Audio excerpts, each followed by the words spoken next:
하나님 말씀 함께 보시겠습니다. 창세기 1장 1절부터 2절 그리고 1장 26절부터 28절 말씀입니다.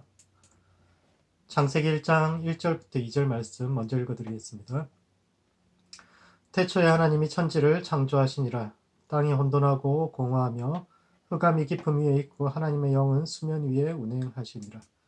26절부터 28절 말씀도 읽어드리겠습니다.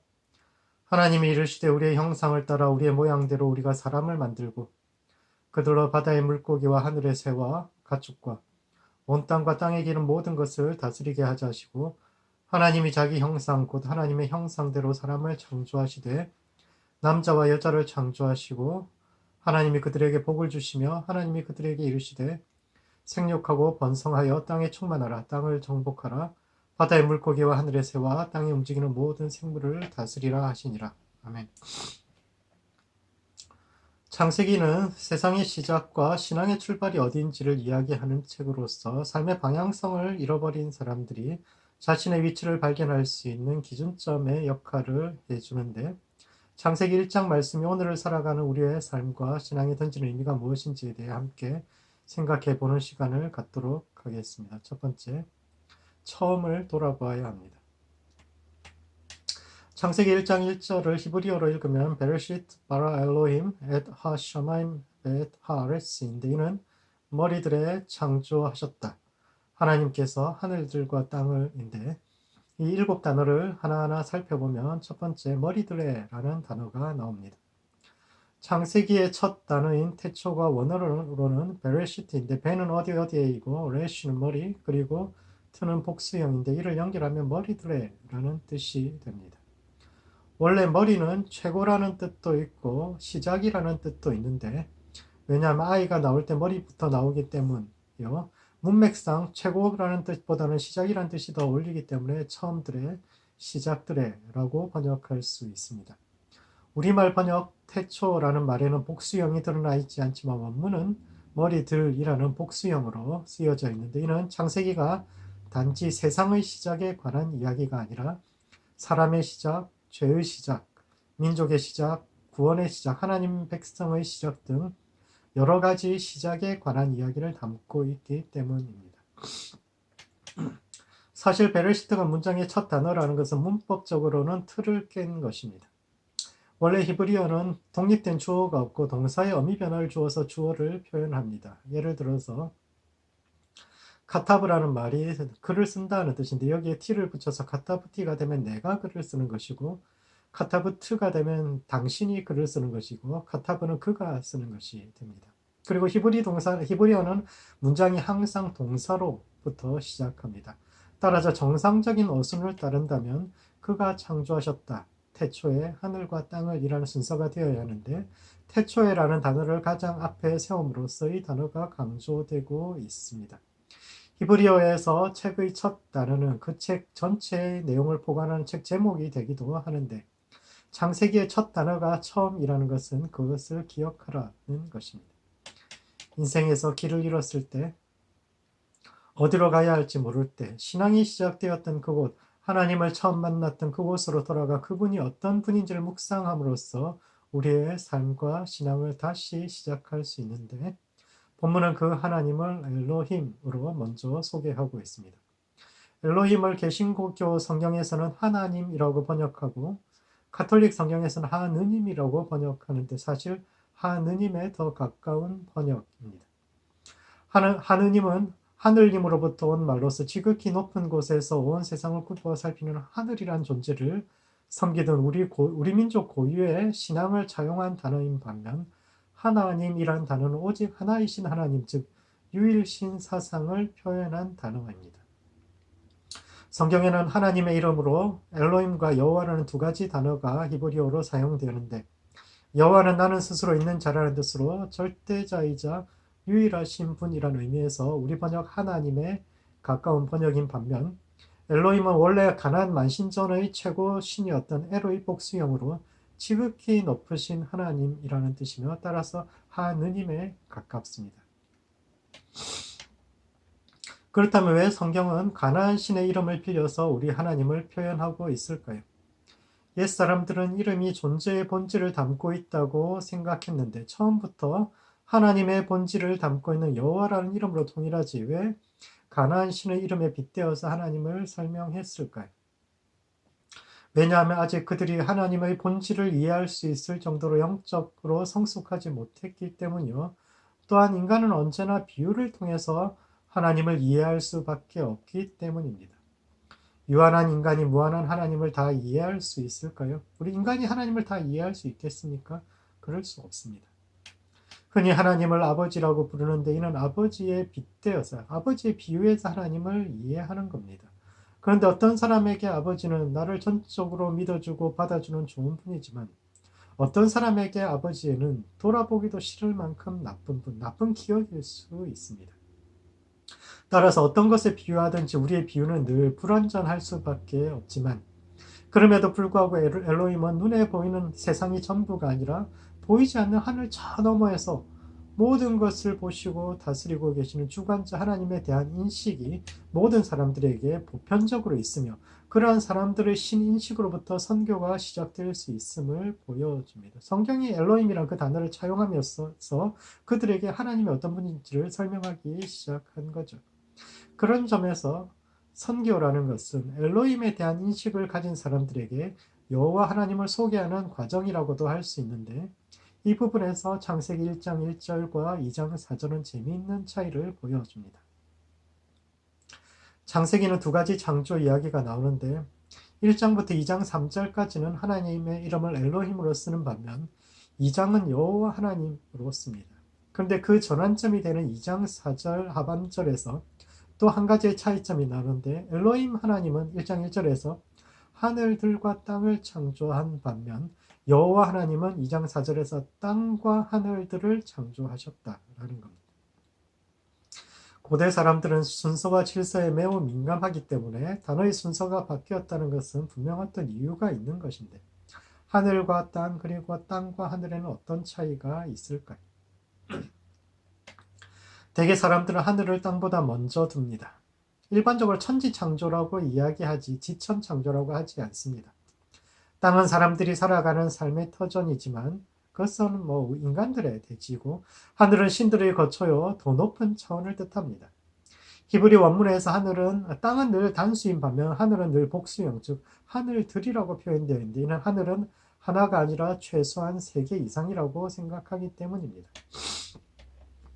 히브리 사람들은 눈에 보이는 물리적 하늘뿐만 아니라 보이는 하늘 너머 저 하나님이 거하시는 지극히 높은 세 번째 하늘이 있고 그리고 그 둘을 잇는 중간 하늘이 있다고 생각합니다. 어떤 사람들은 중간 하늘보다 세분화해서 7하늘 혹은 12하늘을 이야기하고 그 중간 하늘은 천사와 악마가 힘겨루기를 하는 그런 공간이다 라고도 하는데 어쨌거나 사람들은 늘 땅보다는 하늘을 먼저 이야기하고 땅이 땅보다 하늘이 훨씬 높은 존재라고 생각하는데 창세기 2장 4절은 여호와 하나님께서 땅과 하늘을 창조하셨다라고 이야기합니다. 이름이 존재의 본질을 담는 그릇이라면 엘로힘은 가나안 사람들이 이해할 수 있는 방식으로 하나님을 설명한 하나님의 예명에 가깝고 여호와가 하나님의 본질에 가까운 본명에 가깝다고 할 수 있는데 여호와 하나님은 하늘과 땅이 아닌 땅과 하늘을 만드신 분이요 이는 땅과 사람들에 대한 하나님의 지극한 애정과 사랑을 보여줍니다. 사람들은 늘 하늘이 땅보다 가치 있다고 생각합니다. 저 높이 있는 하늘의 의미가 있고 그곳에 가까이 가야 더 가치 있다고 생각합니다. 그래서 다들 그곳에 닿기 위해서 노력하죠. 지금 있는 이것보다 조금 더 높은 곳에 올라가야 내 삶이 더 가치 있어질 것이라고 생각해서 어떻게든 위로 올라가기 위해서 애를 씁니다. 그러나 여호와 하나님은 땅과 하늘을 지으신 분입니다. 사람들이 비천하다고 생각하는 그 땅에 관심을 가지고 손을 내밀어 그 땅을 직접 만지시는 분입니다. 여호와 하나님은 흙으로 사람을 지으셨는데 히브리어에서 흙은 먼지라는 뜻으로 아무런 가치가 없는 물질이라는 뜻입니다. 우리말에서도 먼지 같은 존재감이란 있으나 마나한 존재라는 뜻인 것처럼 사람이 흙에서 와서 흙으로 돌아간다는 것은 단지 우리의 재료가 흙이기 때문에 죽어서 흙이 된다라는 뜻이 아니라 먼지같이 가벼운 존재가 다시 먼지같이 아무것도 없는 그런 존재가 되어 돌아간다는 뜻입니다. 그러나 하나님은 세상이 가치 없다고 생각하는 그 먼지를 주어서 친히 당신의 형상을 담게 빚으시고 그 속에 당신의 숨결을 불어넣으심으로 당신의 형상을 만들어내시는 분입니다. 우리 신앙을 히브리 신앙이라고 부르는데 히브리란 말은 강을 건너온 이민자라는 뜻이고 그들이 낯선 땅에서 강을 건너서 남의 땅에서 어떻게든 살려면 할 수 있었던 일이 가장 하찮은 흙을 만지는 그 일밖에 할 수가 없었는데 창세기는 하나님도 흙을 만지시는 분이요 먼지 같은 우리의 인생을 작품으로 빚으시는 분임을 이야기함으로 그들의 삶을 위로하고 있습니다. 그러므로 처음과 시작을 기억하는 성도들 되시기 바랍니다. 지극히 높으신 하나님, 그래서 멀리만 계시던 그 하나님께서 나의 힘든 삶 가운데 찾아오셔서 친히 나와 함께 흙을 만지시고 내 마음을 이해하시며 위로해 주셨던 그 하나님과의 만남을 기억하고 그 하나님과 함께 오늘도 다시 일어서는 모든 성도들 되시기 바랍니다. 두 번째, 하나님은 혼돈 속에서 질서를 창조하시는 분입니다. 하나님은 혼돈하고 공허한 땅 위에 경계를 짓고 서로 다른 속성들을 분리시킴으로써 삶을 가능하게 하는 질서를 세우셨으며 그 땅을 사람에게 맡겨 다스리게 하셨는데 이는 첫 번째, 개척 정신을 가져야 합니다. 성경의 창조는 아무것도 없는 무에서 유로의 창조가 아니라 혼돈하고 공허한 땅 속에서 질서를 창조해 가시는 과정입니다. 혼돈이라고 번역된 히브리어 태엄은 고대 신화에서 세상을 혼란하게 했던 괴물이요 그를 무찌름으로써 세상은 무질서로부터 삶을 가능하게 하는 질서 있는 세상으로 변화되는데 이것은 이스라엘의 창조 신학이 태초에 무슨 일이 있었는지를 규명하는 역사 서술에 관심이 있는 것이 아니라 오히려 지금 이곳에서 새 역사를 창조하시는 하나님, 즉 혼돈의 시대에 찾아오셔서 새로운 질서를 만들어 가시는 역사의 창조주로서의 하나님의 사역에 관심이 있다는 것을 보여주고 있습니다. 하나님은 태초에만 천지를 창조하신 것이 아니라 지금도 새로운 역사를 창조하시는 분인데 그 창조의 재료가 혼돈입니다. 따라서 세상은 혼돈과 무질서를 두려워하지만 믿음의 사람들은 오히려 혼돈이야말로 새로운 질서로 가는 길이요 하나님께서 이를 재료로 더 나은 세상을 만드실 것이라는 믿음을 가지고 살아야 합니다. 이스라엘의 신앙은 바벨론 포로기에 완성되었는데 이 시기는 지극한 혼란기였습니다. 약속의 땅에서 쫓겨나 낯선 땅에 포로로 끌려간 그들은 다시 한번 히브리인, 즉 강을 건너 이민자들이 되어서 왜 하나님께서 자신들을 택하셨는지 그리고 자신들을 통해서 이 땅에 이루고자 하신 일이 무엇인지를 깊이 생각하게 되었고 그들이 발견한 답이 바로 열방의 빛이 되는 것이었습니다. 그러나 예언자들이 이해한 열방의 빛이라는 것은 흔히 이해하듯이 성공에 대한 것이 아니라 오히려 새로운 시대를 여는 개척 정신에 맞춰져 있습니다. 히브리라는 말은 강을 건너온 이들이란 말로 자기 땅에서 먹고 살 게 없어서 남의 땅에 빌붙어 온 사람들이란 뜻으로서 이민자들을 비하해서 부르던 말입니다. 이민자들은 아무리 똑똑하고 능력이 있어도 본토 사람들이 그것을 알아주지 않습니다. 그러나 객관적으로 보자면 이민자들은 매우 용기 있는 사람들이요 진취적으로 자기 운명을 개척한 사람들입니다. 대부분의 사람들은 아무리 현실이 힘들어도 강을 건너서 낯선 땅으로 갈 생각을 하지 못합니다. 그들은 강 건너에 있을지도 모를 약속의 땅을 찾기 위해서 자신의 모든 것을 걸기보다는 서서히 말라 죽더라도 현실에 안주하는 길을 택하지만 이민자들은 그렇지 않습니다. 그들은 용감하게 뛰어들지요. 그리고 강을 건너온 사람들이 공통적으로 겪게 되는 것이 혼돈입니다. 기존의 자신의 생각과 체계론이 이해할 수 없는 상황을 부딪히고 겪으면서 새로운 것을 받아들이게 되는데 그 과정은 마치 새가 알을 깨고 나오는 것과 같습니다. 하나의 생각만이 옳다고 믿고 앞으로 달려가던 좁은 세계가 깨어지고 각 양쪽의 좋은 점들을 결합하여 자신의 생각을 형성해 가게 되는데 그 결과는 그리고 그 과정은 경계선 위에 서는 것입니다. 그들은 각 양쪽의 생각을 모두 받아들이지만 또한 그럼으로 인해서 어디에도 속하지 못하는 경계선 위를 걷는 자들이 되는데 그런 상태야말로 히브리인들의 가장 큰 자산이요 그들이 겪는 혼란이 이 땅에 새로운 질서를 만들어냅니다. 그들은 때로 스스로도 이해하지 못하는 길을 걸어가는데 첫 해에 아무 열매를 맺지 못하고 죽지만 둘째 해는 누가 돌보지 않아도 뿌리를 내리고 열매를 맺는 미나리처럼 그들이 걸어간 길이 또 다른 이들이 따라갈 수 있는 새로운 길이 됩니다. 그들이 걸어간 길을 따라서 수많은 사람들이 또 강을 건너와서 새로운 땅, 넓은 땅으로 가게 되죠.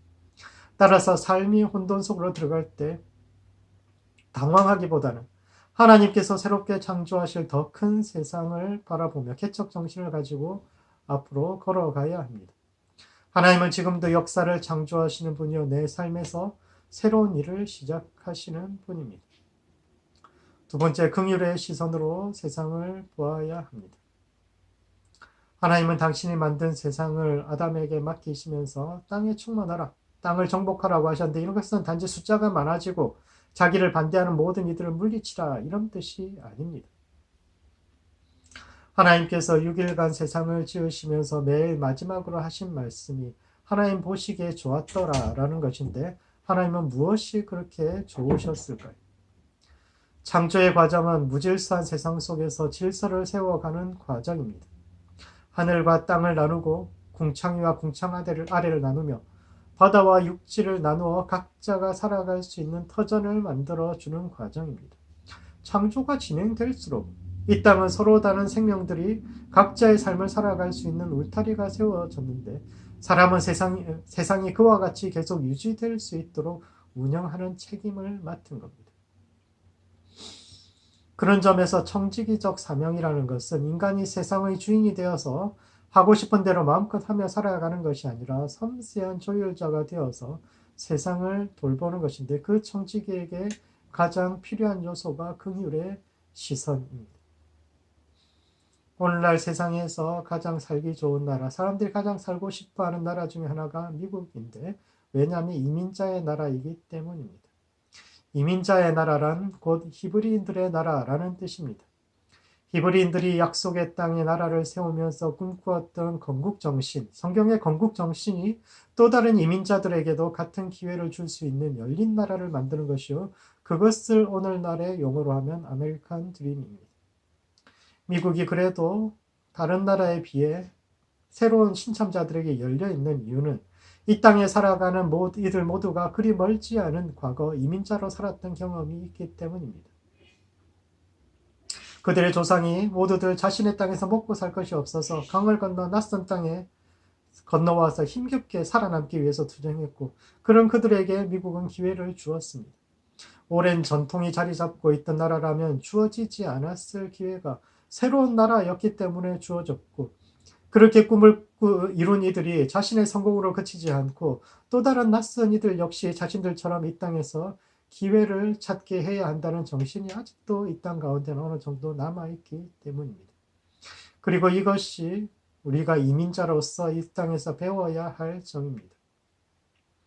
하나님께서 우리를 이민교회로 부르신 이유는 두 가지 문화를 잇는 다리 역할을 하게 하기 위함인데 타인을 경쟁자로만 보거나 우리만 잘 먹고 잘 사는데 그치는 것이 아니라 뒤늦게 온 이들을 불쌍히 여기고 그들도 이 사회에서 자리 잡기를 바라고 응원하는 환대의 정신을 배워야 합니다. 오늘날 시대 정신으로 불리는 공정은 내 몫을 절대 뺏기지 말아야 한다라는 각박한 심리가 근저에 깔려 있는데 공정을 넘어서 약자를 향한 긍휼이 이 시대의 시대 정신이 될 수 있도록 함께 기도해야 합니다. 그러므로 하나님의 백성다움을 유지해야 합니다.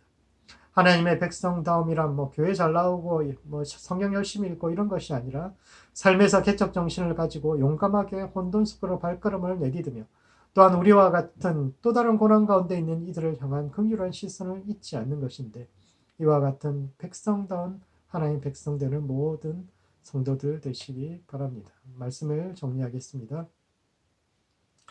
창세기는 삶의 길을 잃었을 때 우리가 다시 시작할 수 있는 기준과 출발점을 제시하는데 첫 번째, 엘로힘 하나님에 대한 인식에서 여호와 하나님에 대한 인식으로 넘어가야 합니다.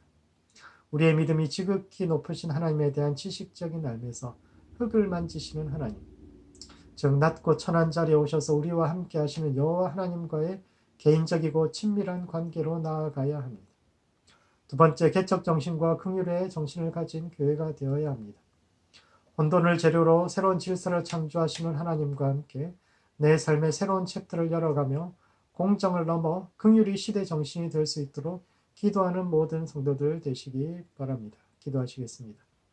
먼저 기도하실 때는 처음을 기억하는 성도 될 수 있도록 자신을 위해서 기도합시다. 죄인이었던 우리를 찾아주신 하나님, 힘겨운 현실 속에 있는 우리를 찾아오셔서 함께 흙을 만지신 그 하나님과의 만남을 기억하며 살아갈, 그 은혜를 기억하며 살아갈 수 있는 성도 될 수 있도록 자신을 위해서 기도하시고, 두 번째, 하나님의 백성다운 교회와 성도 될 수 있도록 서로를 위해서 기도합시다. 혼돈을 두려워하지 않고 긍휼의 정신을 잊지 않는 교회와 성도 될 수 있도록 서로를 위해서 함께 기도하시겠습니다.